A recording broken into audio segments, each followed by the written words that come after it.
Jeffrey the King. Cheers. We're actually doing this thing. Welcome. Podcast number 1, like 2 years into the making. Oh my God. We've been talking about this for so long. We literally have. And we even filmed a couple and then we screwed everything up with the audio and the cameras and everything. And then we got depressed and we're like, let's just revisit it again. 2 years later, here we are. Here we are. So are you excited? I'm excited to see where it goes from here. I don't know if people like to hear us ramble.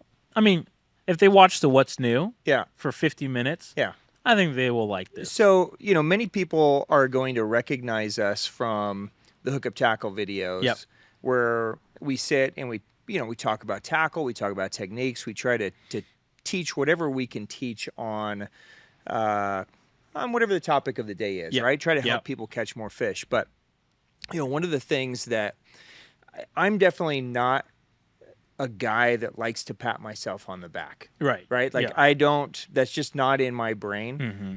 But one of the things that I'm really proud of and that I have definitely knocked out of the park is I have surrounded myself with some amazing people. Yeah. Like I love everybody that I work with. This is just a family. Mm-hmm. You're a brother to me. CJ's a brother to me. Griff's like, this is a family, right? Yeah. Yeah. And by being a family, we end up having some crazy deep dive conversations. A lot. And the way this whole podcast idea even surfaced is, sometimes we'll talk through, before a fishing trip. Yep. And we'll strategize some ideas. Mm-hmm. And sometimes it's after a trip. Sometimes it's just over a random beer, which, by the way, you're actually drinking with me. So I feel like I've won. Like, you've won. Even though we're going to get 7 views on this podcast, I feel like this is a major success. Yeah, this was worth the 3-hour setup to make sure we can film. But, when I'm having these deeper conversations, with you specifically, I always find myself so intrigued with our convos. Yes. And we leave and I'm driving home, and even the next day I'm thinking back on some of the topics that we talked about, some of just the deep dive and the learning from you and the learning from, everybody around me. There's no way people aren't going to find that interesting. Right. Yeah. Right? There's a lot of deep things that we've talked about. Yeah. Where it's like, I guess having a camera and mic would have been cool so I can go back and think about that, because granted, we've had so many of those conversations where it's like you almost start forgetting some of them, and until it's brought up again, it's like, oh yeah, we talked about that on that one trip that we did that for an hour long, and it was a deep dive.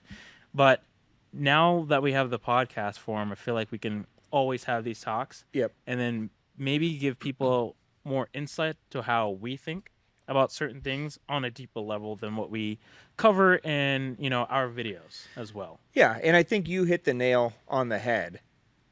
Honestly, we're doing this for us. So that 100%. I have a recording of our conversations, because so many times, dude, I'm driving down the road or, a week after we did we had the conversation, I'm thinking, what the hell did Jeff say about that? Or what were we talking about on that thing? Yep. So now we're going to have a documented recording so that I can reference back to some of these conversations, right? But, beyond that, the idea of having this format is going to allow us to dive into maybe some deeper elements of fishing that we don't get to talk about at the Hookup Tackle. Right. The Hookup Tackle, it's almost always about a lure, a technique, a rod. It's something that involves gear all the time, right? Yep. And we're certainly going to have gear conversations. I mean, it's impossible to talk about fishing without talking about gear. But this is going to give us a chance to talk the way we usually talk, which is almost never about gear. And it's more just about theories, insight, strategies, ideas, stories. I mean, before we even set this up, we were like, oh, so talking about the world record. And then we were talking for like 10 minutes, and then we're like, wait, why are we talking about this now? We have a podcast right now. Right, for sure. Yeah, I mean, just random stuff that we come up with. So it's going to be really fun to deep dive. I hope you guys enjoy seeing where this goes. We're going to try to bring on an amazing cast of characters, meet some really interesting fishermen that I think the world needs to meet. Absolutely. And just try to talk about things in a way that isn't necessarily always PC. Mm-hmm. It's not really in any way designed to, push a sponsored thing or, do any kind of sales pitch. It's literally like, I just want to have a beer and shoot the shit and, and see where the conversation goes. Right. So, with that in mind, there are going to be a lot of people that aren't really going to know who the fuck we are. Right. Right? They're like, who are these idiots talking, drinking beer, right?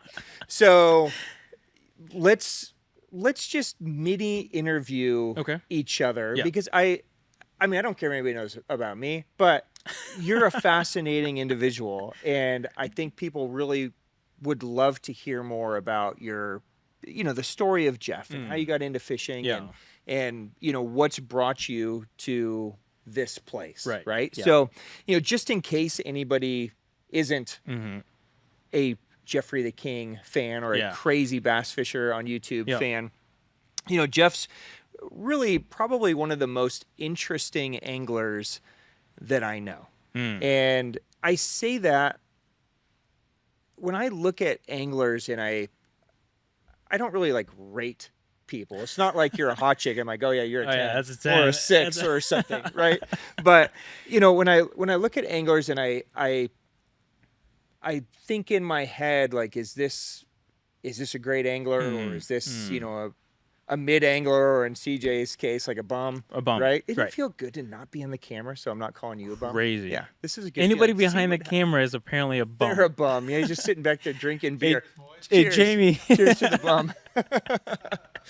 But one thing that always fascinates me about you is your mental game. And I think this is something that gets overlooked a lot. A lot of times people want an answer and they want a fast answer. Very right? fast. And we live in a world where we're just used to getting things quick. Unfortunately. Right? Yes. And fishing is very much the same way. We were joking a little bit earlier about this shithole pond I've been fishing for 2 years in downtown Phoenix, right? And literally for 2 years, I've not caught a fish. You were getting your teeth kicked in. I made one post like, hey, finally, I caught a fish, right? And next thing you know, like 37 people are fishing that pond every day with the one lure that I caught the one fish on. And it's like, there's just like this need to have this instant fix of like, oh, that's where they're biting on. I'm going to go catch it. I've got to go and do it myself. Yeah. And that's okay. There's certainly an enjoyment in catching fish and having success. 100%.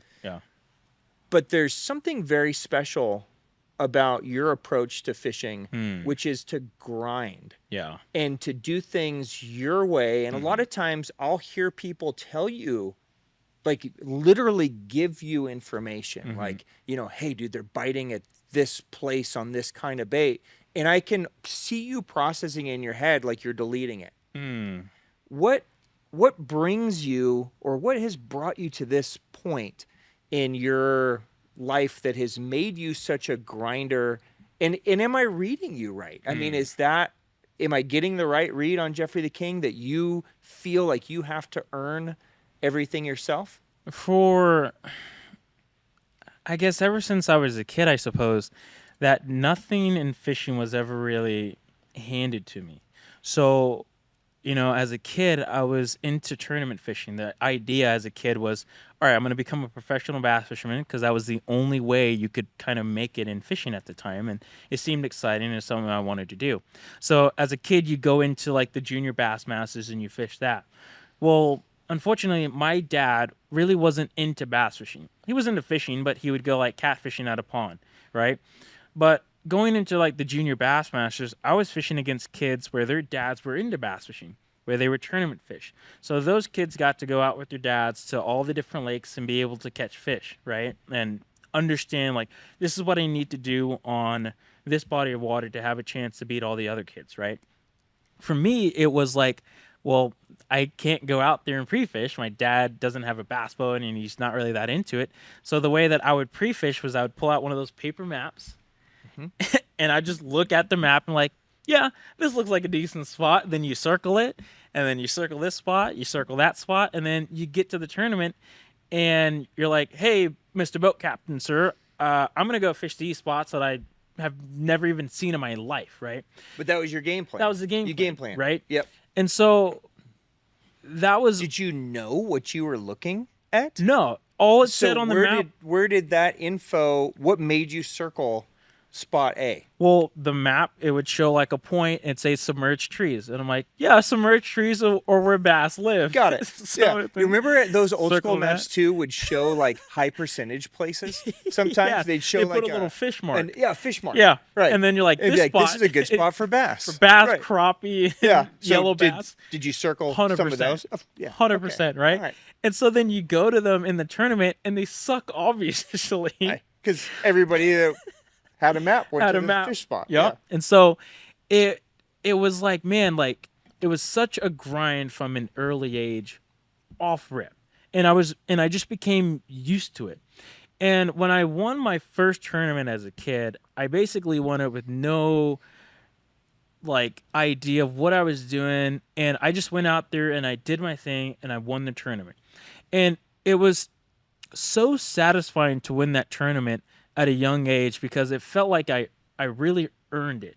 That like, okay, I put in the time, I grinded, I got my ass beat on all these different lakes, and finally I was able to catch a fish with no preconsumption of like, oh, I'm going to fish this part of the lake because my dad and I went here a week ago and caught, like, none of that.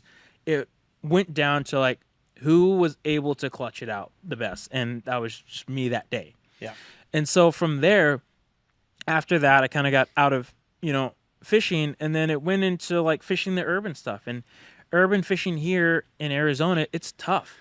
And there was nobody to hold my hand to tell me like, hey, dude, you should do this, you should do that. All the other guys that I was talking to, they would fish the lakes. So I had to go into it like, all right, I have to figure this out on my own. If I don't, I'm not going to catch fish. And of course, I did not catch fish for a long time. But you slowly start to realize what you need to do to become a much better fisherman. And it's always a very strong satisfaction when you're able to catch fish when others can't. Because that means that you're doing something correct and nobody else is doing what you're doing. And it feels good because it's like, all right, right now I know what the fish are doing. I've put in the time and the effort. So every fish that I catch is just that much more rewarding because you did it yourself. You put in the time, you put in the effort, and you reap the rewards, right? And so that's how I've just always been since I was just even a kid, and it's still like that today where it's cool if something's handed to me, but it also at the same time is like, I didn't earn this fish. I didn't do anything. I didn't put any work in. This is just a random fish. And there is no cool story behind it of like, dude, I went to this place for 4 months and I never caught one. And then it finally clicked. Like, that is a cool story. I do notice that about you. There's a lot of fish that you write off. 100%, yeah. So, I enjoy catching fish. Yeah. So I think every fish is a story. There's certainly some fish that are more rewarding than others, right? Like that stupid 1.25 pound fish I caught at the shithole in Canto. Yeah. That's me, a good story. It was like catching a 10-pounder. Yeah. Like I grinded for that one. Right. But that's a good story. I see a lot of times when we're fishing together and you catch one and you dismiss things like, it's just so random. I mean, it could have been a 10-pounder. And you're like, it's just random. Yeah. Like it was fun for you, right? But didn't really count. Yeah. Because you didn't have to grind for it. I didn't have to work for it. It didn't make sense. And I think recently I want things that make sense so I can make a pattern out of it so I can become consistent with it. It's a weird thing in fishing where a guy will catch a giant bass, say a double digit out here, but he says like, yeah, I caught that fish 20 years ago and I haven't caught one ever since. I don't ever want to be that guy where it's like, yeah, I was a one fish wonder. I want to be able to figure out, all right, why did this fish bite? There has to be a reason why this fish bit. And if I can't figure that out, then it's like, well, this does nothing for me. Yeah. Then I can't pattern these fish to be on a bite or figure out how I can catch a bigger fish, which is very important to me is just being very consistent. And I feel like being consistent really shows guys like, oh, this guy is like a good fisherman. It's not like he writes it off. He only can catch them in the spring when they're on beds or whatever. Like, this guy can catch them all different seasons on a swim bait, obviously, for me. But, you know, guys that are good fishermen can catch them on any body of water at different times of the year. Those guys are classified as sticks or just really good fishermen. Right. And I want to be in that category. And the only way to be in that category of guys is to put in the time. Yeah. So that's how I look at it. I take bass fishing far too serious. Oh, for sure. Far too serious. Yeah, I mean, you have way too little fun in your life. Very little fun. Right. Yeah. And like, it's always a grind. It's always a grind. But it's the satisfaction that I get out of it that keeps me going with all these things. Well, I think there's a lot to learn from that mindset, because so often we just want the numbers. Yes. We just want the result, right? And from a short-term standpoint, there's nothing wrong with that. No, absolutely not. Right? So I mean, there's nothing wrong with us sitting here and, you know, Griff walks in and goes, "Guys, they're crushing bait up in the river at Pleasant right now. Go throw any walking bait and you're going to go jack them." Yep. Like, it's fun to be like, "Hell yeah, so Yeah, jump let's in the go do boat it." and go Yeah. jack them," right? But that's a reward for that day. And I feel like you don't live your life like that. I feel like you're very, like, even when we go out to dinner or we do things, like, I joke with you all the time, but there's a lot of times where you don't allow yourself certain, I don't know if pleasure is the right word, but I feel like you're always living for the long term, and you're always thinking about the long term. 100%. And with fishing, 100% I can see that. Yeah. Like, you don't ever fish during bed fishing season. Yeah. Like, you don't ever fish for spawners. No. Because catching a fish, you know, catching a 10-pounder in bed does nothing for you. Right. But understanding what that fish was doing before it got there and what it's going to do after and how it's going to move and how it's going to position, all those are things that are interesting to 100%. you. Yeah. Well, I think for like the long-term thing, we've talked about this, and we will probably talk about it one of these days on a podcast, but fishing is only going to get harder. It is only going to get harder. The big ones and fish in general, they're going to eventually start changing the way they do things. And if you can think long-term about this, I'm like, all right, the fishing is only getting harder. I need to think long-term. How am I going to catch them 5 years from now, 10 years from now, right? Eventually, you know, some of those big fish, they're just not going to bed anymore, or they're going to bed out in 30 feet or at different times, and just there'll only be certain groups of fish that will be spawning, and it's like, well, then what are you going to do? And obviously the biggest thing for me is catching big bass. I don't really care for numbers. I did when I was younger because it was fun. It was like fun. We caught 50 fish today, but the biggest one was 3 pounds. Like, that was fun. But it was crazy because I grew out of that at a very young age. It switched to like, all right, like, I've caught so many small fish in my life. I want to catch big ones because big ones are really cool. They're a completely different class of animal and fish. So it switched to like, all right, I need to learn how to catch big fish consistently for long term. Because for me, fishing is long term. I expect to do this for the rest of my life. There's guys that get into it and then they get out of it. I mean, you probably know guys that were really into fishing for 10 years and then something came up family-wise or health, or they moved or whatever, and they stopped fishing. Dude, so many. I know so many guys so like many. that. Yeah. But especially on the competitive side. 100%. Right? Yes. I think that's your greatest chance of burning out is when you jump all in competitions. And I know we're going to have a lot of conversations about competitions, and I have some views on you know, competitive fishing that probably not the normal views on things. Yeah. But you know, I've been doing this now, I mean, 25 years full time. Yeah. I've seen a lot of burnout.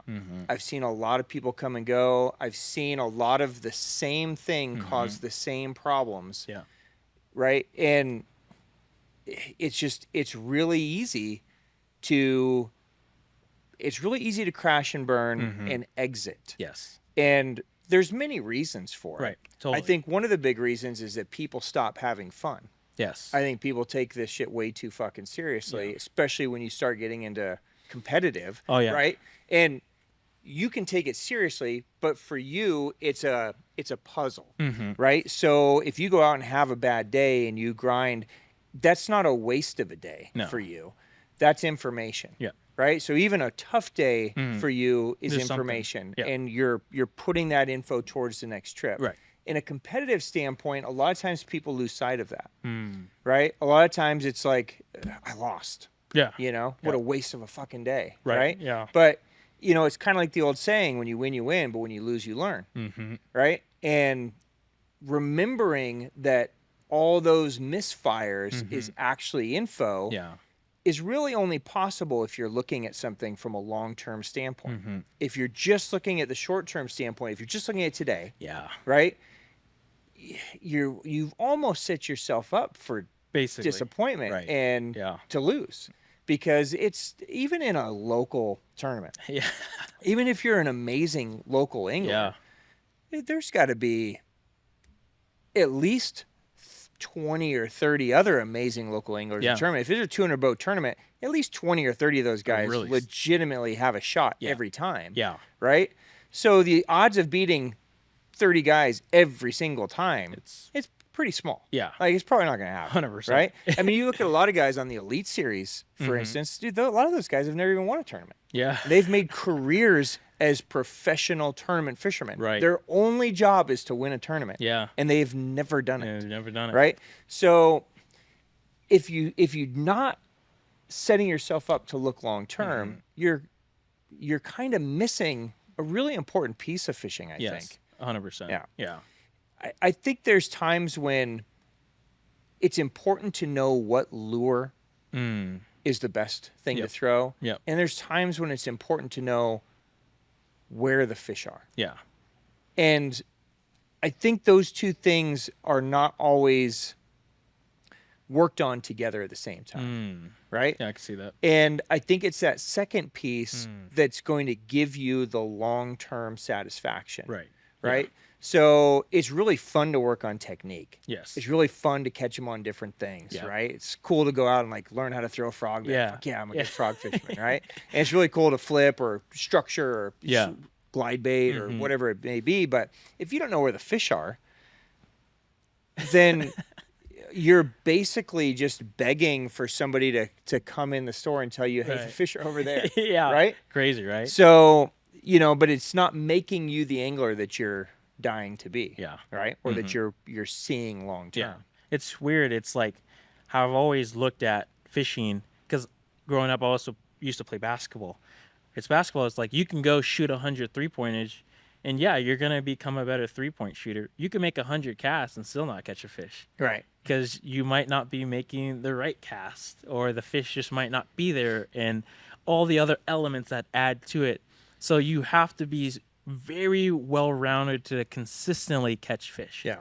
Of like, I mean, I can cast right-handed, I can cast left-handed, but if the fish aren't biting that day, it doesn't mean shit. Right. You know what I mean?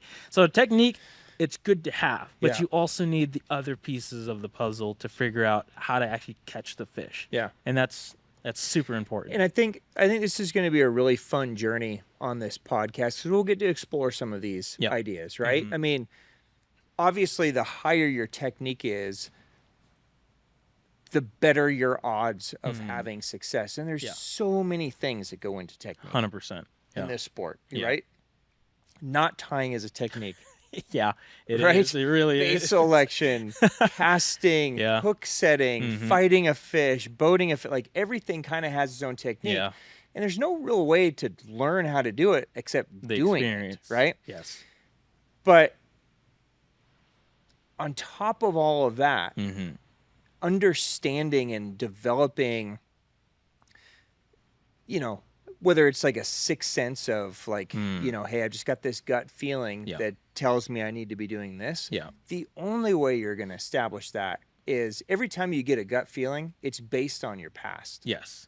100%. Right? So every bad day you had, every trip you made, whether it was to the pond, right, or it's to the lake with the circled map or any of that, all of those experiences were leading you to today, right? And even beyond fishing. Oh, yeah. Right? It could have been hiking. It could have been hunting. It could have been driving to the shop. It could have been out to eat. All of these experiences of your life are bringing you to now that have developed that little gut instinct, right? Yeah. And if you deny yourself experiences, you're denying yourself a better gut instinct in the future. Right?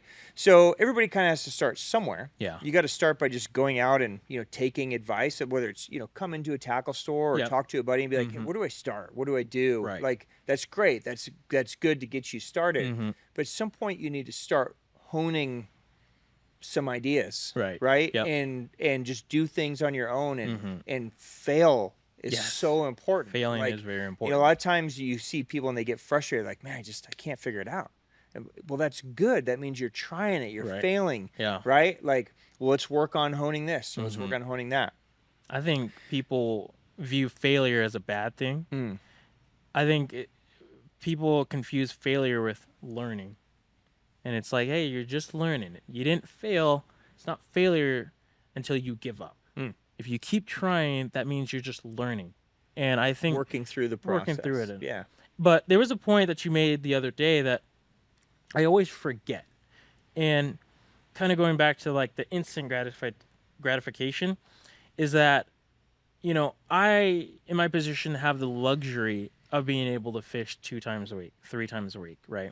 There are definitely guys that unfortunately can only fish once a week, maybe once a month. And so those are the guys that are desperate to figure it out right then because they don't get to figure it out in a way. Yep. So I always forget about that too. So absolutely no hate to those guys. Catch fish whenever you can, figure out what you can and go do it. Like 100%. It's just if you have the opportunity to fish 2 times a week, then you shouldn't be trying to chase something. You should try and figure something out because you have the luxury. Yeah. Well, I think even beyond that, like, I mean, dude, I'm a whore for a good bite. Yeah. Show me a good bite. I'm on it. Like, dude, I mean, dude, I have no pride. I love fishing. Yeah. I love every piece of it. Yeah. Right? Yeah. So even the brain dead, like I'm just showing up and I'm riding your bite and you told me where to go and what to do and I'm catching them. Yeah. Hell yeah, dude. I'm having a good time. Right? But even when that's happening, understanding that if fishing is something that you love and fishing is something that you see yourself doing for an extended period of time, in your case, you just said you want to fish your entire life. Yep. Right? Yeah.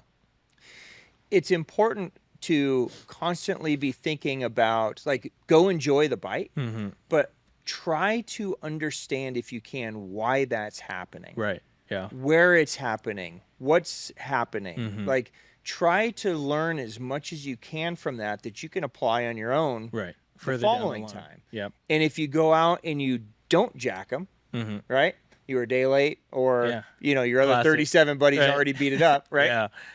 Then try to understand that too. Yeah. And that's going to play, into something else down the road. Right. Yeah. Yeah. Yeah. And the reality is, I mean, fuck, dude, as much as I would love to say that fishing is just jacking them all the time, I mean, you and me know better that more days than not, it's a struggle. It's a struggle.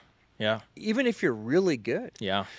I mean, take a look at some of the best, whether it's a swim bait guy, like we talk about some of the best, like we start talking about you or Gilbert or Butch Brown, any of those guys, dude, more days than not, those guys catch 0. Right. You look at, the elites or MLF or whatever. I mean, there's 9 million fucking circuits now. Right.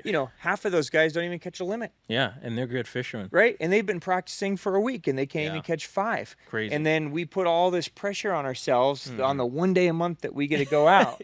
Right? That we should be able to just go out there and just jack the shit out of them. And sometimes we do. Yeah. But on those days that we don't, we have to try to enjoy and learn from that too. Yeah.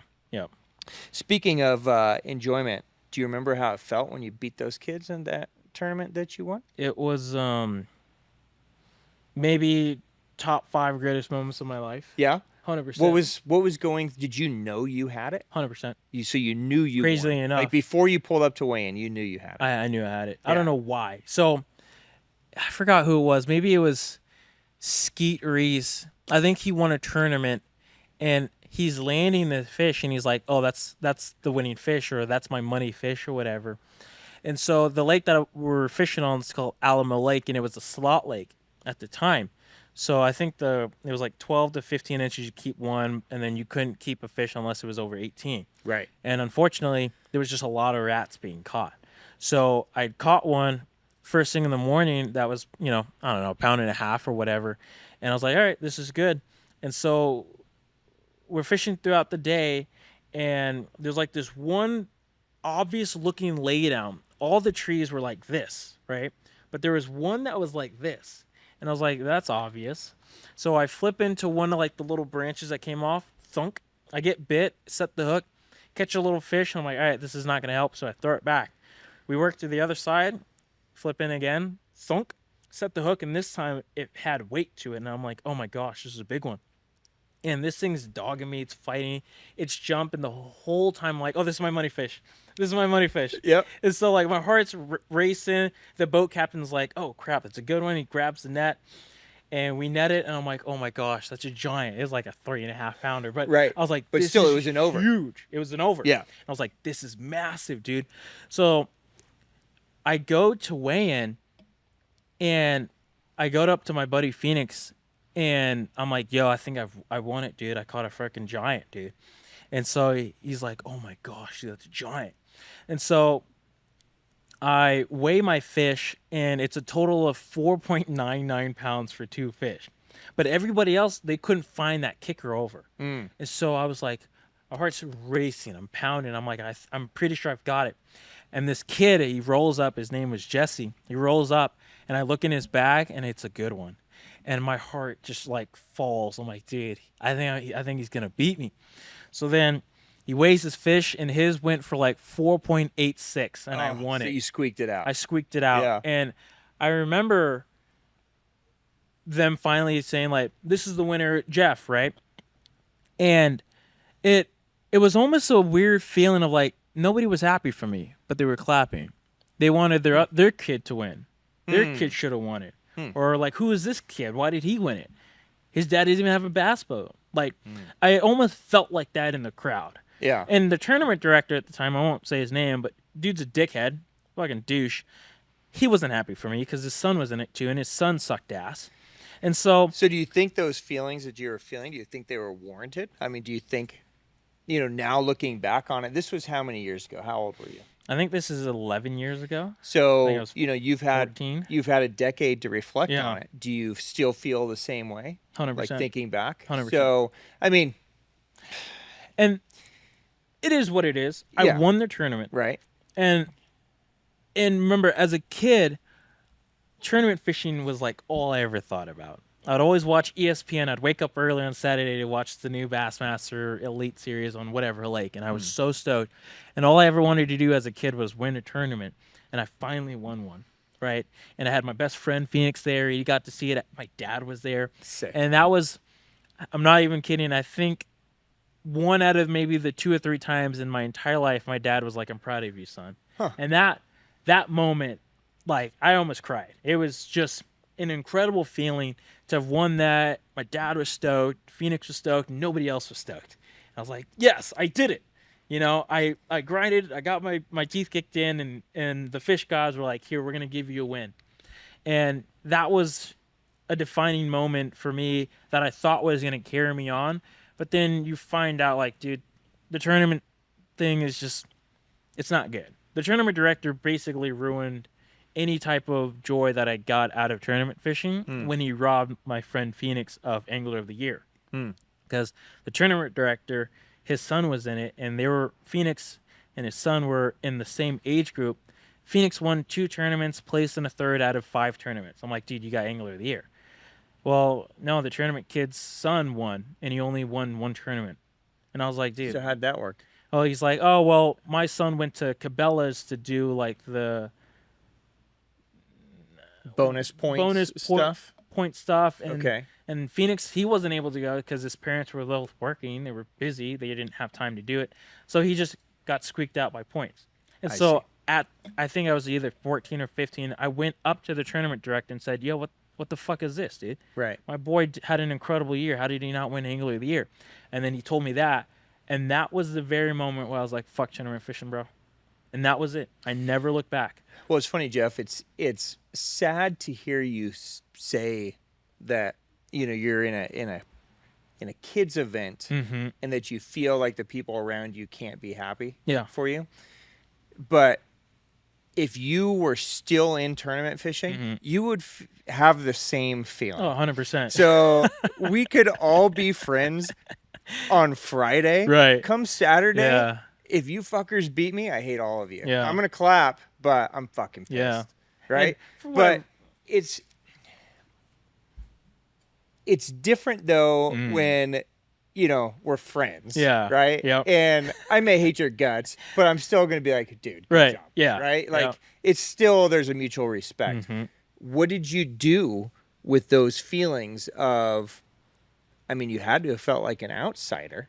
Oh, 100%. Right? Like, they were against you. Yeah. What did you do with that feeling? Well, that feeling, I just said, all right, we're done with the tournament stuff.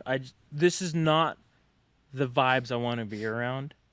These people, both the kids and then the tournament director, like the kids, they didn't like me in Phoenix because we didn't have super high-end gear. We didn't have a bass boat. We fished golf courses at the time, like lame stuff to these kids, and the kids never really messed with us, man. Yeah. And so I was like, man, Phoenix, why are we doing this, bro? Like, we're just trying to fucking fish. We have nothing, and y'all are fucking hating us. So then I was like, you know what? I'm out of this. And this was when I was getting into high school at the time, and I almost got out of fishing. It was that bad. Because remember, the only way to make it in bass fishing was become a tournament fisherman. And so when I was like, well, I don't want to do the tournament thing anymore, that was it for my fishing career. Yeah. And somehow... So what was plan B? Well, so plan B was either become a rapper at the time. Hell yeah. Because me and my friends, we just like to rap. And they pull chicks. Yeah. Either become a rapper. I think I still wanted to become a ball player. Okay. Because, basketball was still big for me. And then the other thing was just figure it out, you know? It's so luckily enough, that was around the time where swim baits became like cool, where I was like, oh, like these guys out in SoCal, they're catching these big fish on these cool looking trout lures. Like, that looks dope. So then from there, just spiraled into like finding a new way of liking bass fishing again. And that was chasing big fish with swim baits. Yeah. So I ditched all the tournament stuff, and I haven't fished a tournament since. And you find now that you feel rewarded in your own world, 100%. like not needing anybody else's, cheering or applause or I don't need it anymore. Yeah. I get it out of my own. Being like, all right, Jeff, you didn't suck ass today. You figured it out. You caught a bass. Like that moment of catching a fish is good enough for me because it's like, dude, I fucking knew it. I knew that fish would be there because of this stupid condition. Like, and like that alone, pretty much just makes me keep going. Yeah. Where it's like, dude, this is starting to become fun of like figuring this stuff out and getting the bite and grinding and like all that stuff keeps me going. I don't need any type of you can see the enjoyment even in your face changes. Yeah. When you talk about grinding. Yeah. So you can tell that it is internally super pleasing to you to figure out these pieces, which is dope. It's not healthy. I do not recommend it. Yeah, well, it's funny to hear you talk about wanting to be a rapper because you're probably the least party guy that I know. Oh, 100%. I basically have to beg you to drink anything other than water. Right, yeah. Right? You never eat anything. Every time we're in a red light district, you want to go to the green light district. Right, yeah. Right. So, I would like to see Jeffrey the rapper. Yeah? That would have been a funny spin. I've got bars, man. Oh, yeah? We had bars back in the day. Yeah. Rap was fun, and every once in a while I'll say like write to just random stuff that comes to mind. But like becoming an actual rapper was like actually probably not gonna happen. But it was fun. I mean, you're a high school kid, right? You know, and your friends can make beats on his laptop, and you go to his house. The studio, as we called it, was just his room. Jump in the closet, right? Spit some stupid bars about you know banging women and smoking weed and typical rap songs. Yeah, typical stuff. Right. Had you banged a lot of women and smoked a lot of weed at that point? 100%. Okay. So the lyrics were backing up my real life. I see. Yeah. But that was kind of my transition from, tournament fishing to full on just grinding into swim baits to where I'm at now, which is I'm pretty happy where I'm at right now. Cool. In fishing wise. Cool. So yeah. Now I know that you grew up tournament fishing, or kind of grew up tournament fishing. Midlife. Midlife, right? Yeah, midlife crisis. Now, how did you get into that? Into tournament fishing? Yeah. Purely accidental. Okay. Really. So, I have a love-hate with competitive fishing. Yep. I think it's probably the single most important driving force of 100% of the bass fishing industry. Yep. Without it, this industry would be nothing. Yes. We would be fly fishing, right? Which is the most boring, deadest industry in the history of man. Which I did. Yeah, and you know from experience. We could talk about that as much as you want, but competitive fishing forces people to look for an edge, right? Yep. And it can be on any level. Mm-hmm. I mean, I love having 1v1s with Griff. Right. Yeah.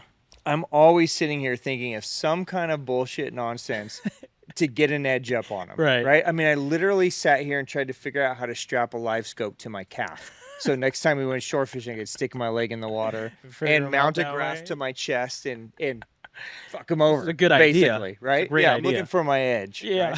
Right? So, I feel like competitive bass fishing is critically important to keeping the industry running. Yeah. But I feel like sometimes it loses sight of the bigger picture, right?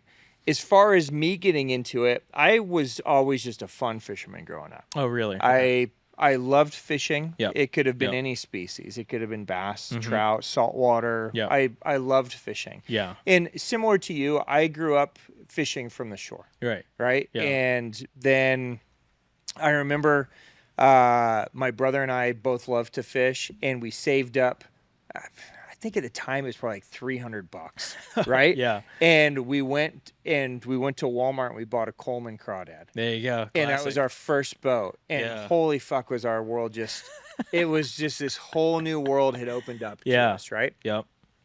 So, it went from there to a canoe to eventually I could afford a boat, right? So it was always just a process of fun for me. I just loved doing it, and I just fished for fun. Yeah. And my first tournament, it was a complete accident. So really? I was working with a friend who was, a really good fisherman, and he was more in the tournament scene. This is back when I was probably like 19, maybe. Okay. Yeah.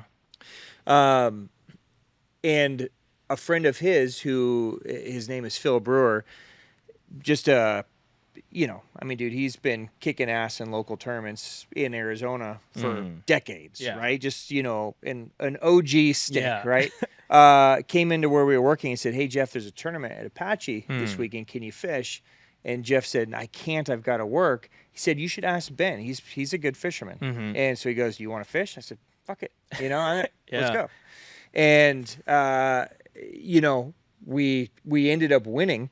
Damn. Completely on Phil, right? I mean, it had nothing to do with me, but it was the first time that I saw the competitive edge in all the little refinements in how they could make a difference to your day. Yeah. But it was also the first time that I was really introduced to JDM tackle. Oh yeah. Yep. So, at the time I was a huge jerkbait guy. Like I loved throwing jerkbaits. Yeah. And at the time it was like rogues. Rogues, Right? classics. Rebels, Yeah. rogues, right? Rapalas. Yeah.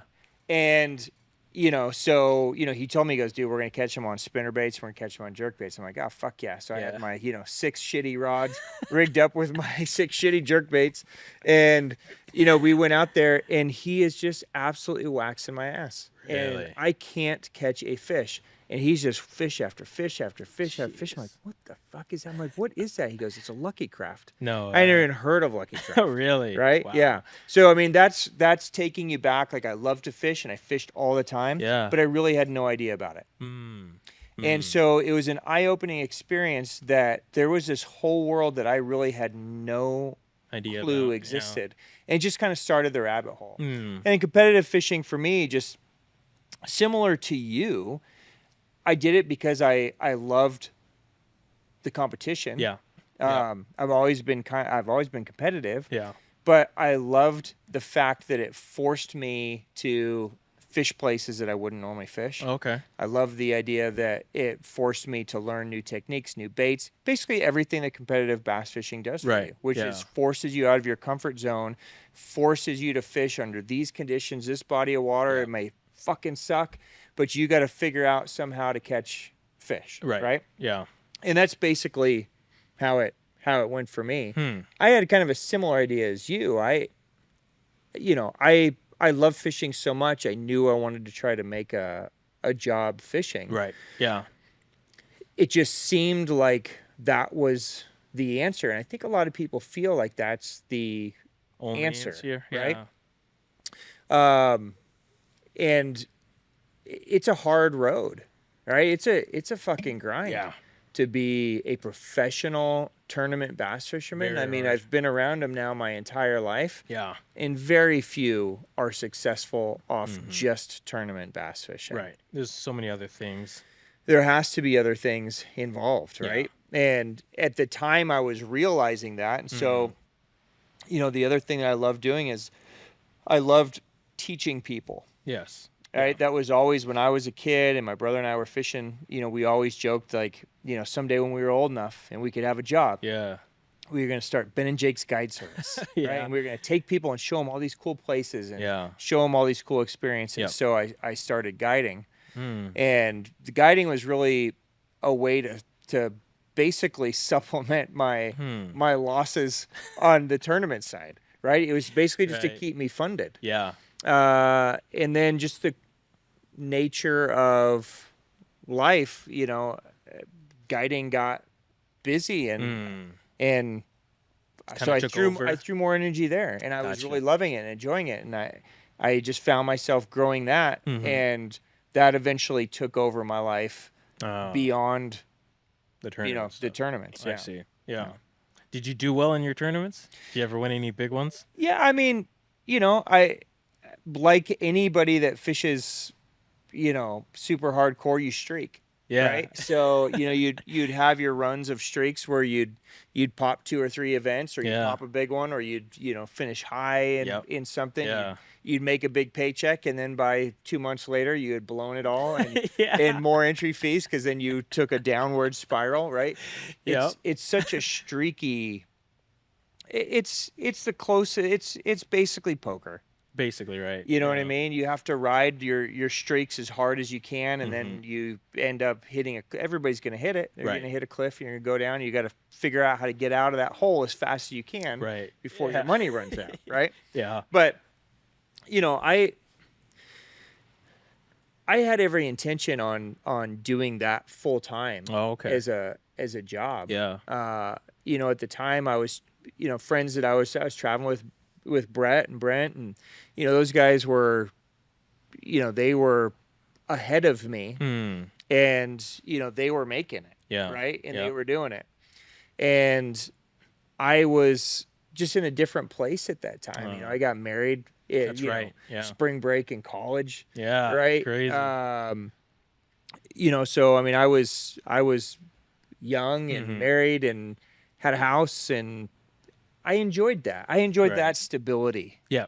Right? Like that just spoke to me more than like living out of my truck and eating peanut butter and jelly for the 437th day in a row. Right? So yep. I didn't have the grind for that. Yeah.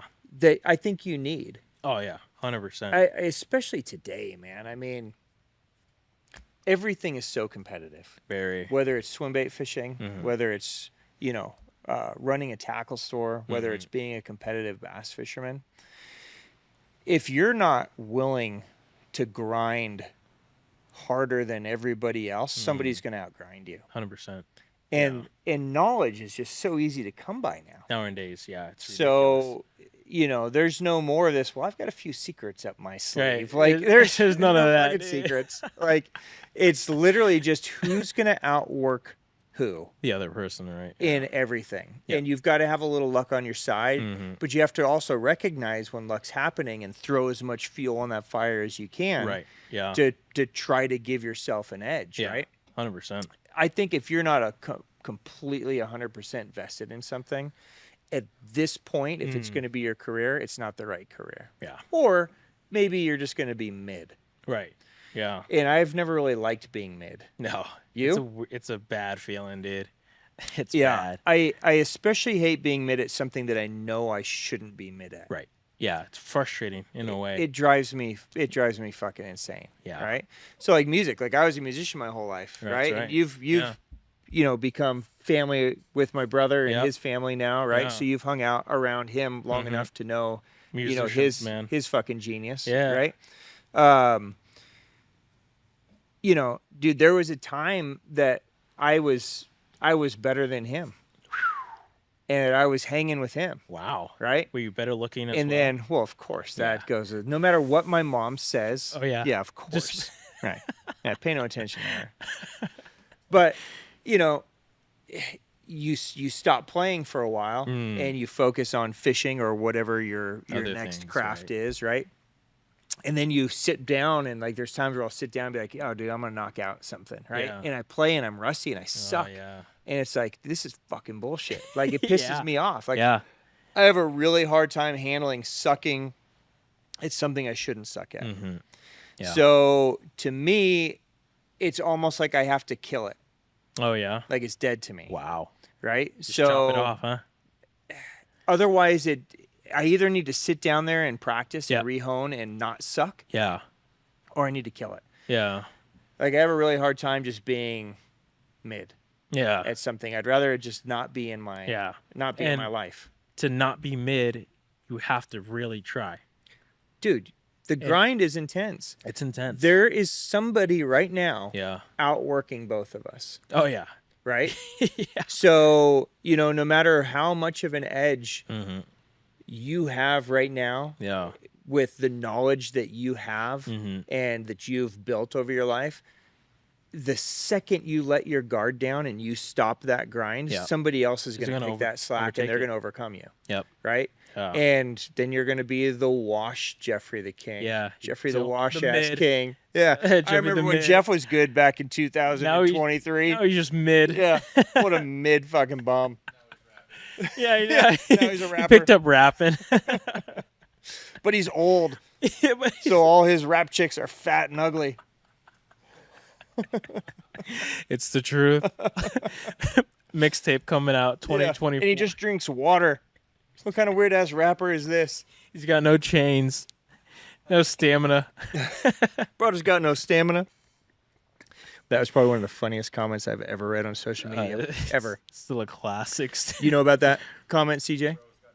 Brada. Brada. Oh, that's an old one. It's a classic. So Jeff signed this deal with Sims. Yep. And, Sims posted this video of him on Instagram. And, if you watch Jeff's got, it's a smaller, like, John boat that you've decked out and basically turned into a bass boat, right?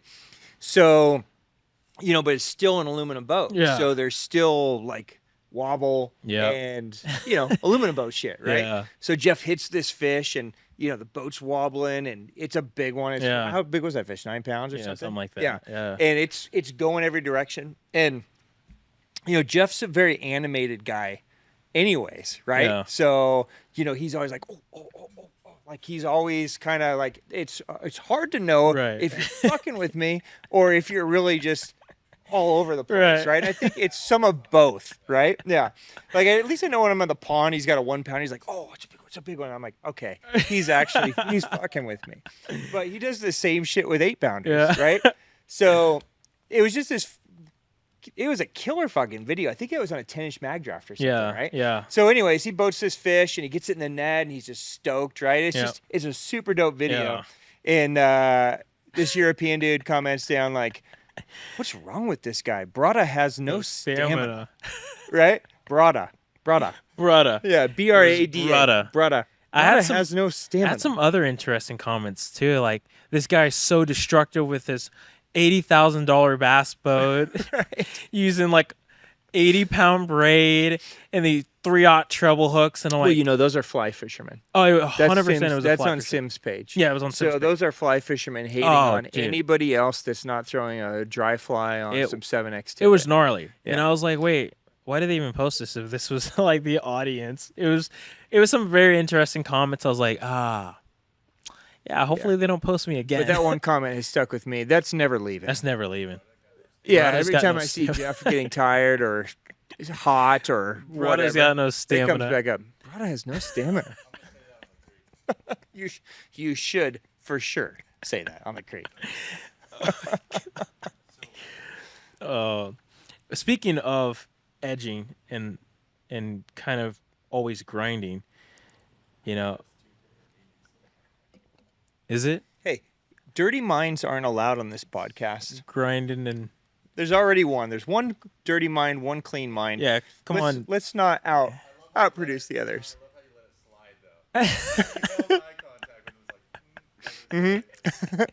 I was giggling inside. Anywho's, starting the Hookup Tackle YouTube channel. That was almost 3 years ago. Okay. And for those that kind of have followed that, especially recently, this store has changed and your life has changed from the YouTube channel growing as big as it has. I mean, I look at the store now and all this stuff around us wasn't here when we first started the YouTube channel. And it's crazy to think that, we were able to take the store, which before was pretty successful, but took it to the next level of being like, all right, let's add a different element to it. Your only social media at the time was really Instagram. Yeah, I pretty much have lived on Instagram. Right. Yeah. And, I'd been coming into the shop since like 2016, and I had my YouTube channel, and I don't even think we really talked about starting a YouTube channel until like 2020, where you're like, yeah, it looks like YouTube's, really taking off. Let's start a YouTube channel. And so then, we came together and we're like, yeah, let's just see where it goes from here. And it's been insane to see it grow and become much bigger than what it ever was before. And it's like we put in the time and the effort to try and grow this and grow the shop and all these sorts of things, and we've done better than all the other shops, local and big, to where I'm like, yeah, I think we're easily top 5, shops in the country, maybe even in the world. That's like very unique. And we have built this customer base. There's other tackle shops that have been watching us because it's like, yeah, why is the Hookup Tackle growing? Ooh, they did this. We should do this. Or like, why are they getting so much? What do you think that is? What do you think? Is it because of the shop? Is it because of our personalities? Is it the information that we give? Or what do you think gives us the edge of growing as fast as we have? Well, it's interesting. It's interesting to hear you talk about it the way you talk about it, right? Because I can feel your grind mentality coming through and how you're speaking about it. Oh yeah. and a lot of times when you and I talk about these things, it's very winning losing, right? And This is one of the reasons why I love fucking hanging out with you, dude. Because it's such a different mindset than me. So I don't look at anything that I'm doing anything better. Okay. Right? If we're being completely fucking honest, dude, Tackle Warehouse is the best at being an e-commerce site. I mean, they're the store that everybody, before Tackle Warehouse is Bass Pro Shops. Right. Yeah. And everybody just saw, you could walk in, you could see the waterfalls, you could see the stuff. And you're like, fuck, dude, it would be so dope to have a tackle store. Right? Yeah. Like, it'd just be fucking cool. We could hang out, and we could shoot the shit, and we could play with the tackle. And that's, who doesn't fucking want that? Right? And then when Tackle Warehouse came on the scene and they pretty much revolutionized, how people bought tackle, how people found tackle, right? And I don't know that they were, I don't know if they're the first e-commerce place or not. I just know that they fucking kick ass at what they do, right?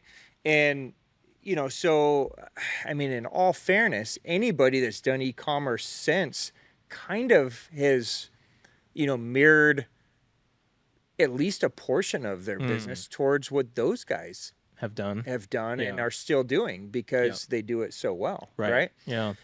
When we do things and I hear you say like, oh, we did it better than these guys, or we did it, like, dude, I appreciate that passion in you, because that means that you're watching things, you're watching, views and algorithm things and sales things, and that's cool, right? Because that's how you're gauging success or not success, right?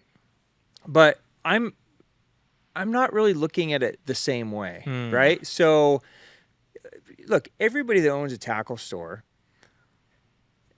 has the same dream, right? And really everybody that's in this industry has the same dream. That doesn't mean that everybody's a good dude. There's a bunch of dickheads and cocksuckers out there, right?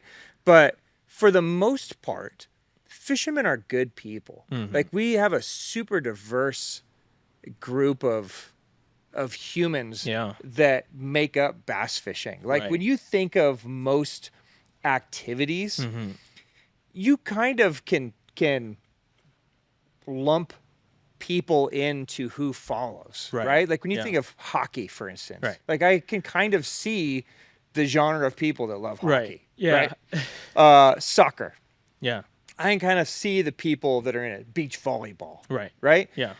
When you start talking about bass fishing, it's such a big, like, bass fishing is such this big encompassing thing that it involves tournaments and swim baits and fun fishermen and shore fishermen and kayaks and like, it's such this diverse world. Yeah. And thank God, over the last 2 decades, it's turned into a diverse world of humans too, because it's made the industry so interesting, right? And fun, that all these different people and backgrounds and histories come together to find this unifying thing, which is bass fishing, right? Bass fishing. And I think the same thing would be said for, for tackle store owners, for tournament bass fishermen. Like, we're all of the same dream, right? Yeah. And I want everybody that has my dream to be successul. And that's how I look at it. Now, as far as like what we are doing and the store growing and are we being successful, I think the biggest thing that you and me have done with the channel, and we've talked about this from the very beginning, is all I want to do is just be ourselves on our channel. Yeah. Yeah. And dude, I fucking love fishing. Yeah. And you love fishing. And everybody around us, everybody that works here loves fishing. Right. If you speak to the truth of what you do, people will connect to that. Right. Yeah. And if people are into fishing, I think people have enjoyed the idea that we love this so much. And we grind this shit because we fucking love it. Right. And I think that just resonates with people. Right. Yeah. I see comments a lot on the channel like, dude, Ben's such a great salesman. He got me for the third time this week, or Right. he could sell snow to an Eskimo, right? But we literally will have weekly meetings in here. Nobody is allowed to be a salesman in here. Right. I fucking hate salesmen. Yeah. Right? When I think of salesman, I think of like that slimy insurance guy or the slimy car salesman or right? Like I just think of a guy that's just forcing you to buy something that you don't want to buy because there's a spiff. Right. Right? Yeah. Like if you buy this rod, this is going to be the best rod ever. And then you walk out and he gets to be like, hell yeah, I sold one that's a spiff for me. It's an extra $10 or $5 or whatever, right? That's sales. Yep. And I fucking hate that shit because when I grew up fishing, I was the guy that we started this whole conversation about. I couldn't fish 3-4 days a week. Right. My parents got me fishing as many days as they possibly could. Yeah. But it might have been a couple times a month. And I needed to maximize that amount of time. Right. So I went to local tackle stores. I went to Fisherman's Choice. I went to Bell Road Tackle. I went to the stores that were here in my backyard. Yeah. To try to get help. Help me. What do I do? Where do I go? How do I do it? Right. Yeah. And that information that they gave led me to having good experiences on the water. Right. Yeah. And it gave me a further love for what we do. That's really the only thing that matters. Yeah. I think if you from the standpoint of this place, this store is what you get when a bunch of fishing guides open a tackle store. Right. Yeah. Right. This company was never started as a tackle store. We started as a guide service. And the only reason we got into tackle at all was because we were really busy guiding and I didn't know what to do. Right. Right. So we were running about 3,000 trips a year. I couldn't do any more. We're in fucking Phoenix, Arizona. Right. Like, it's not like it's this hot fishing destination. This place is ass. Right. So it's like, well, what do we do? I guess let's open a store. And it was kind of twofold. It was it seemed like the logical thing to do business wise. Right. But I also had 8 boats sitting at my house. And you've seen my house. I got the same house since I was 19. It's a 1,700 square foot house on like 32 feet of land. Like, and I got 3 center consoles in the backyard and 2 bass boats in my garage and 2 bass boats on the side of my house. I got guides coming in all fucking hours of the day, grabbing shit, returning shit, grabbing shit, returning shit. And when it's just me and Kelly, it is what it is, right? Right. But then, we wanted to have kids, and once she got pregnant and I got fucking guys coming out, 24 hours a day, it's like, all right, we need a building. Yeah. Like, we need a place. And if I'm going to have a place, let's put some fucking tackle in it. Right. So the idea was originally just to sell the stuff that we used on our trips. Yeah. Sell some merch. Yeah. Right. Easy. Like, hell yeah. Sell some hats and some shirts. And then, it just, as you start going down sort of rabbit holes, you're like, oh, fuck, you might as well do this, might as well do that. Right. So that's always kind of been the premise is that it's been more of a place where we could teach people and less of a place where we could sell people stuff. Right. Yeah. And that's really the only thing that I care about. Yes. If, now it's a much different store than it was, in 2008 when we opened it. Yeah. I've got a completely different outlook on it now. You're right. Right. So, at the time that we opened that store, dude, I didn't know what the fuck to do. So it's like, well, what's in my tackle box? Let's put that on the wall. Right. So it's like Lucky Craft. Let's put a bunch of Lucky Craft up there. Yeah. Yamamoto. Great. Put a bunch of Yamamoto up there. Some Megabass. Cool. Let's put 7 pegs of Megabass. That shit's expensive. Right. That's basically how we filled. I use Loomis rods. Let's put Loomis rods in there. Yeah. So when we open the store is basically, here's what's in Ben's boat. Yeah. If you'd like any of it, it's on, aisle 1 because that was the only aisle. Yeah. Right. And, over time, it's turned into really more of just kind of like I really consider this to be more of a gallery or a showroom and less of a retail store. Right. This is this is 100 hours a week of my life. Yeah. Dude, I haven't had a day off in like 10 fucking years. Yeah. I don't take them. Ridiculous. I mean, I live and breathe, and yeah, this is my life. Mm-hmm. But it's very personal to me. Right. And this is just a place where I want people to come and see what I love. Mm-hmm. Right. And so, you know, when we talk about products and we talk about techniques and we talk about things, we can talk about it from a standpoint where we genuinely love it. Right. Because that's why it's here. Yeah. Right. So, you know, this isn't the world's biggest tackle store. No. I don't have room to put everything under the sun. Yeah. I have to be selective about what I can bring in because that's all I have room to bring in. Mm-hmm. So I'm going to really focus on the brands and the products Yeah. that we either use Yep. or that have an interesting story Mm-hmm. or the people behind them are dope people, right? Yeah.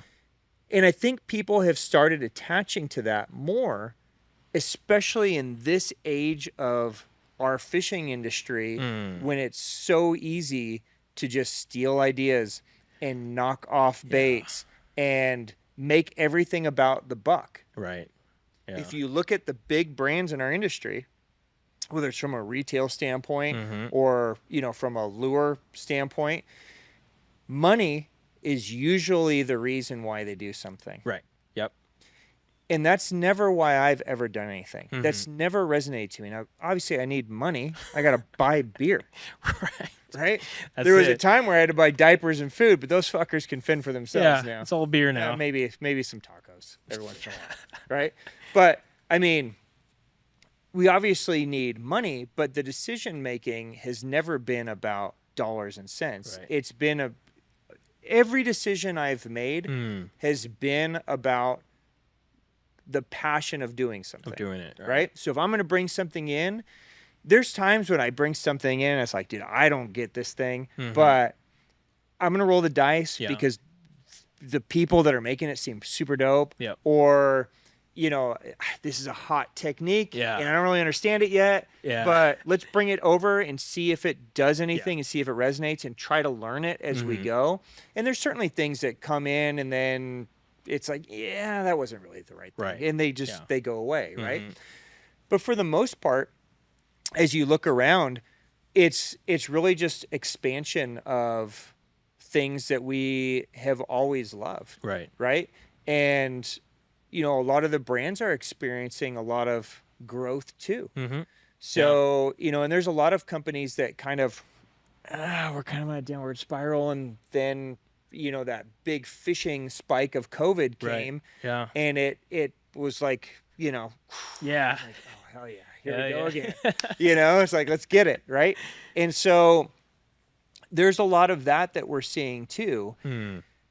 At the end of the day, I hope that people see the store as a fun place that we're trying to be a welcoming place to the biggest cast of characters we can so that the community can come together and enjoy things that are fun, that are made with integrity and pride, and that have an interesting story behind them. Yeah. Because even on the best day, I mean, if we're fishing for 10 hours, realistically, probably like 1% of that time we're actually catching a fish. Right. So 99% of that day is spent casting, thinking, snagging, right? Winding, twitching, doing something. I find that my experience in the water is way more enjoyable when I relate to what's happening, right? So if I'm just out there brain dead, just flailing stuff around, like kind of like your conversation you had with CJ, like, oh, the bass population is good, just throw anywhere. Yeah. Like, you know, that's kind of boring. Right. But if I understand the story behind, you know, the difference between this topwater bait and this topwater bait, or you know, why this one was made or why that one was made, is I'm using it, I can visualize what's happening, and I can enjoy that cast. Right. I can enjoy the movement of the bait. right? Yeah. I can enjoy the learning process of that without catching a fish. Exactly. Yeah. To me, that's the difference between being in fishing for your lifetime and being in fishing for, a few months and it's like, that was kind of ass. Right. It's incredible how you really need to find enjoyment out of all of it. Out of the rod that you're using, the reel, the line, the bait, and just having enjoyment. Because like you said, 99% of the time there's just no action going on. Right. So you have to find that enjoyment in whatever you're doing. And I mean, you and we've talked, and like, even though I'm not really into a lot of the conventional stuff, there's time to like, dude, check out this 110 special with the Steez Limited on it. And I'm like, well, it's impossible not to enjoy it, right? Holy crap, this thing is amazing. And you're working, you're like, dang, dude, this rod feels good. And then if you catch a fish on it, it's like, oh, this is even better. But even without that, it's like, this is nice. And I can feel like the difference between that rod and this rod. And like, oh, yeah. And then like you and I will have conversation like, oh, Jeff, you can feel like this is different than that. And then I'll hold the rod or fish it. And I'm like, oh, yeah, you're right. You can pick up the small things and you're like, yeah, this is fun. Yeah. This is different. And just the small things can carry you on until you do catch a fish. Yeah, and 99.999% of us of the people in this industry are not going to make a living as fishermen. Right. Right? Yeah. This is something that we do as an outlet. Now, I make my living in this, but that's just because this ended up being my job. Right. I'm still a customer. Right? Like, I'm still a fan. I'm probably the biggest fucking fanboy when new shit comes. It's like, I gotta have it. It's like it. Christmas morning. It's like, oh, fuck yeah, this is dope. Right? Like, oh, that's what it does? Yeah. Right? The enjoyment of using this stuff is important because I'm never going to be KVD. No. I'm never going to be Ike and Ellie. Right. Those guys are a totally different level. Right. Those guys can use, now I'm not saying that they're all using subpar shit. Oh, okay. But those guys could use subpar shit. Right. And make careers using subpar shit. Right. Dude, imagine if KVD used Loomis rods and Shimano reels his whole career. Yeah, it'd be crazy. Right? Now, he wouldn't have made as much money.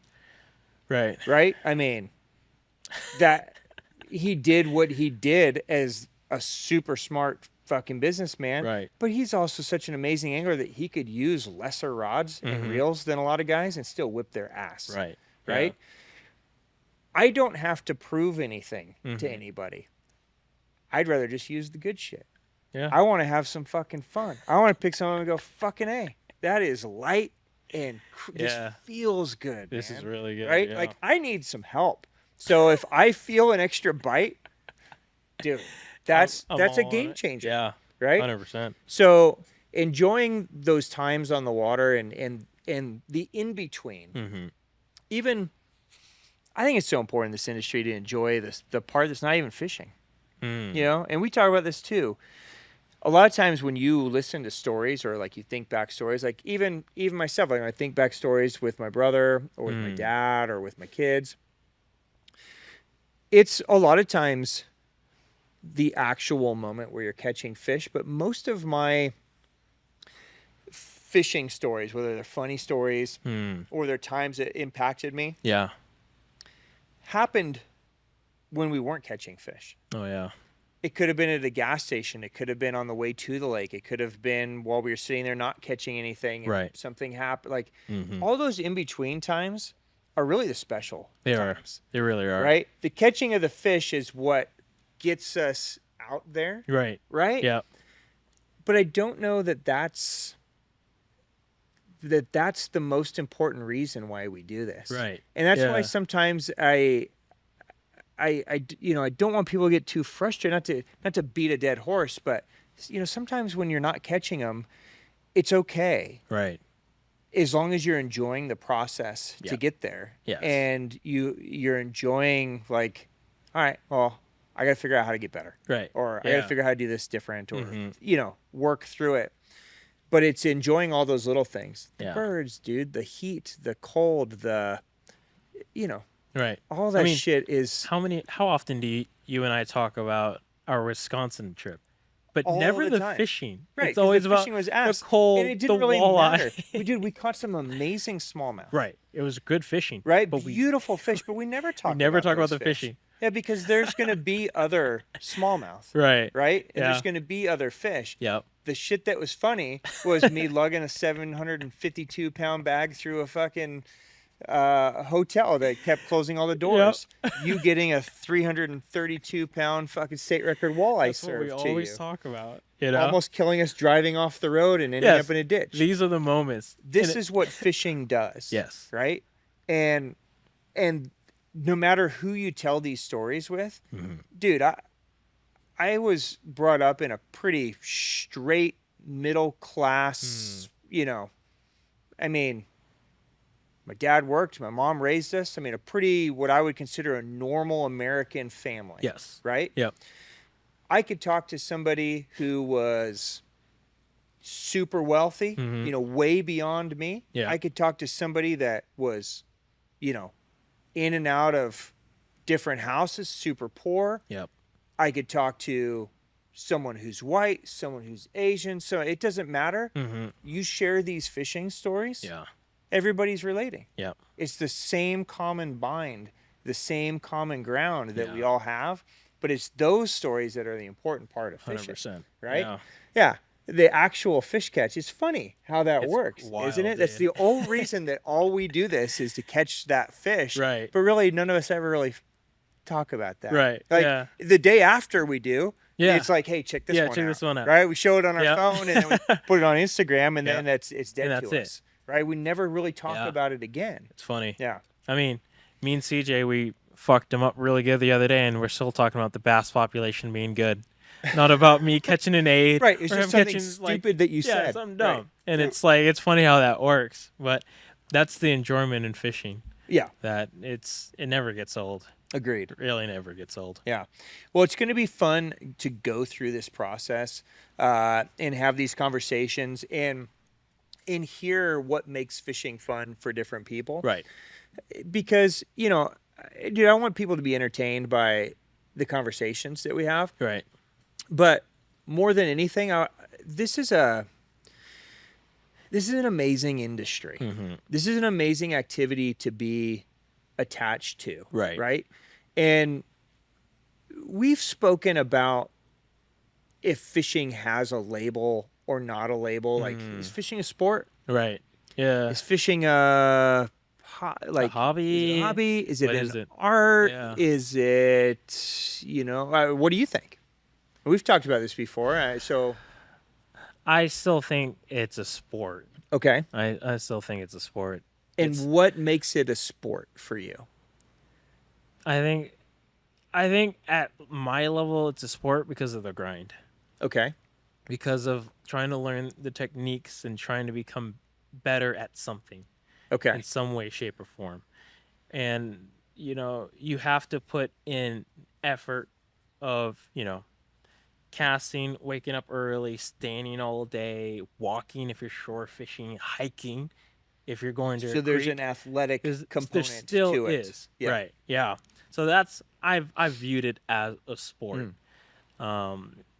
If they're calling video games a sport, like an e-sport, this is true. If that's a sport, fishing's definitely a sport. I'm calling fishing a sport, dude. Yeah, that's true. That's a good way of looking at it. We're out there in the heat, in the cold, for hours and hours and hours. Got to wake up early, get off the lake late. Like, I think there's a certain point where, like, yeah, this is definitely a sport. Yeah. So, I go back and forth on this topic. Okay. We've talked about this before, but I think fishing can be a sport. Mm-hmm. And I think to some people that's probably the best way to look at it. Yeah. But I view fishing as an art. Okay. And I think if more people viewed it that way, they would find more enjoyment that way. To me, a sport is something that is competitive. Oh, okay. Now, you aren't necessarily fishing tournaments anymore, right? But you're competitive against that fish. It's man versus fish. That's your competition. Or maybe it's just man versus man. Maybe it's Jeff versus future Jeff. Yeah. I don't know what's going on in your head. Yep. What do you? I mean, who's your competition? If it's a sport. I wouldn't almost say it's competition and like I have to go up against somebody. If it's somebody, then it's definitely my own self. Okay. Because it's like, all right, like you've got to prove to yourself that you're good. You can do this. You can put the pieces of the puzzle. Every once in a while, I think of like, yeah, it's me versus the fish, but it's really just me versus me because sometimes I stump myself and I overthink things or I don't overthink things when I should. And so it's like this mental game where I think it is. And how I kind of view it is like, is going out and shooting hoops. Would you still call basketball a sport if you're just out there by yourself, just shooting hoops? And if you miss 10 free throws in a row, you're not really playing against anybody, but you're playing against yourself. Like, why can't I hit a free throw? It's ridiculous. Just shoot and make it, right? So it kind of is like the same thing of like, why can't I catch a bass? What am I doing wrong? I need to figure this out. And so it's kind of like you against you, but you're bass in the free throw, you're not really against somebody else. But I still think basketball as a whole is a sport. You're doing a sport activity, which is shooting a hoop. And so I think that's how I view it in bass fishing. Same way. Yeah. I've always enjoyed looking at it more as an art than a sport. And I think that's just, I grew up a musician and I also grew up in basketball. And I feel like music and basketball were two very different things for me. Okay. Personally. Yeah. They both require, no matter what you do, whether it's a activity like we're talking about or whether it's, any other job, whether if it's a teacher or a, architect or whatever, it takes dedication. Right. And it takes, it takes super hyper focus to become the best at something, right? Yeah. I've always viewed fishing as more of a outlet, of a release for me. Okay. Like a craft that I could work on for me. Okay. Right? And when I view it that way, it makes the enjoyment different than when I view it as this competitive, and look, arts can be competitive. Right. Right. So, when I was growing up, I grew up as a piano player. We would have competitions all the time. Right. That didn't mean that piano playing was a sport. Right. I mean, look at most piano players. Right. Half of them are like skinny, pretty in shape dudes, and half of them are 300 pounds. Right. So I don't really think that's a sport, but it can be competitive. I view fishing the same way. Okay. I think fishing is much more of an art because it's a lot to me like music. I think there's a lot of parallels. And Jake and I talked about this a little bit in Japan when we were there. Right. When you're a musician, there's only so many keys. Right? A scale only has so many keys. Yeah. So through the course of, hundreds of years, every note has been played.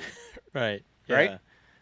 So what makes one musician different than another musician? It's how they put them together. It's the feeling they do. It's the phrasing. It's the note choice, right? It's how that translates across makes one musician much more, enjoyable for you to listen to than another one. I see. Right? Yeah. I view fishing almost the same way. Okay. When you look around this store, dude, there is an opportunity to do just about anything you can dream of doing on the water. Yeah. Right? And there's not one right thing necessarily to do. Right. You may enjoy throwing those big glide baits over there. Yeah. And I may enjoy throwing those 1.5-inch bug baits over there. Right? Yeah. CJ may want to throw some topwater. Griff may want to throw a crankbait. And that's the enjoyment, or that's the choice. Right. That's the note selection. And it's the same way in tournament bass fishing, dude. You put 100 guys on a lake that are all fucking badasses. Yeah. Really, any of them could win. Right. The guy that won, he made the best note choices. Right. Yep. Somehow he got in sync, and he made the best decisions. Right. They can all flip. They can all pitch. They can all skip. They can all cast really far. They can all set the hook really good and land all the fish. Somebody made better decisions than the rest of the field. Yep. And I really think it's more of an art and a craft that we're constantly honing. And I don't think you ever master it. No. I think it's a lot like a musical instrument. You never master it. Right. The more you learn, the more you realize you have a lot to learn. Right? And every time you get to a certain piece, you're like, oh shit, I made it to where I thought I wanted to go. And now I realize that there's this whole canyon of other things that I get to explore now because I unlocked this. Right? I don't know that it matters how you view it. Right. But I think the biggest thing for me is I think people have a tendency to burn out when they think of things as too much competition or too much sport, and less about just a craft that they can enjoy and a craft that they can work on, whether it's by themselves or with family or, with kids or, whatever. And you can be as competitive as you want. And sometimes you find that you've honed your craft so well that you just keep rising and rising and rising, and maybe you stay on that competitive side. Right. Or maybe you start guiding and sharing your gifts with everybody else, or you become a world famous YouTuber. Right. Right? Yeah. So, there's all kinds of possible outcomes. The biggest thing is just enjoying the process so that you could finally get to a place where you could make a cool outcome. Exactly. Right? Yeah. Yeah, I think this is going to be a fun journey. 100%. And dude, I'm stoked that you're here doing it, and sometimes I'll be on my own, sometimes you'll be on your own. Yeah. And who knows, maybe we'll have some guest We will have people some dope come guests. in. But the idea that we can sit down and just have open conversations is rewarding for me. Yeah. And 100%.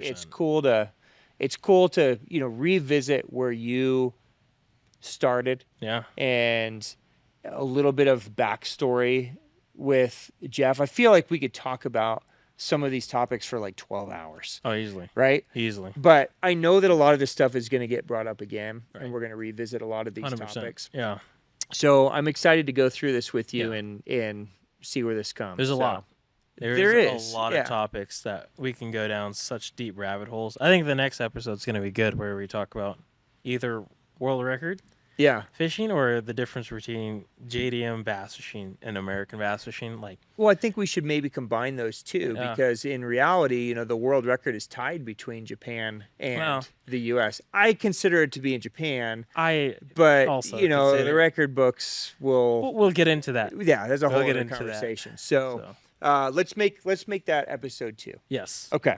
Well, dude, I appreciate the time. Yeah, thank you. There's not much left in my can, but here's to some empty cans. I got some left. Have you just been babying that? Yeah, you did okay. That's for you. That's all. I'm pretty much drunk. Oh, God. Yeah, there's a lot of weight to that can. Rookies. You know what? Maybe next time let's bring a 6-pack. Race to 6? Do you want to race? Listen, beer drinking is not a sport for me. It's an art form. So I'm good with this. I've been honing my craft a lot of slurring for quite some time. It's a sport. Yeah. Well, until next time, my friend.